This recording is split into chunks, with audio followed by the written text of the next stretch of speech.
The foreign policy article that I cited, Mustafa, which came out about 2 or 3 weeks ago, was entitled, Yes, Islam is Facing a Crisis. No, France isn't helping to solve it. What did you mean by that? What I meant was this. I mean, this all began. This recent controversy began when Emmanuel Macron, the French president, said in early October, in a speech about extremism, he said Islam is a religion that is in crisis all over the world. And then France had two horrific terrorist attacks, which was, the problem he had in mind. Uh, and a lot of Muslims reacted to the notion that Islam is in crisis. I'm a Muslim myself, so I'm proud of my faith, but not everything I see currently in the Muslim world, for sure.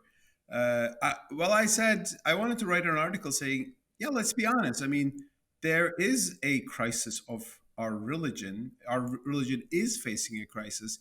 And it's not just Macron, but many other Muslims have said that.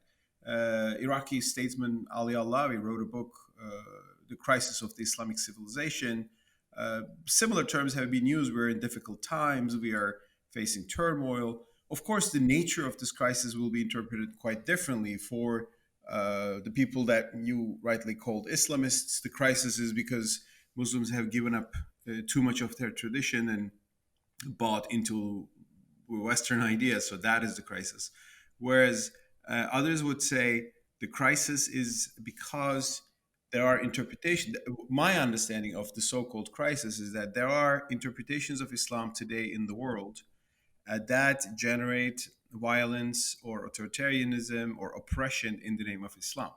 And that happens through blasphemy laws, apostasy laws, that happens through patriarchy and all of those things. And this is creating a big controversy in the world. So that is the crisis. And it's not a surprise that religions go through crisis. I mean, in the 17th century, Christianity was certainly in crisis when Hmm. Christians and Protestants were slaughtering each other. It was much more violent, actually, compared to the scene in the Muslim world today. But you go out of the crisis by accepting certain values of live and let live and toleration and non-coercion, as I often emphasize. That has happened in Christianity by and large. It has not fully, at least, happened in Islam. And I said that is the crisis, and we should talk about this.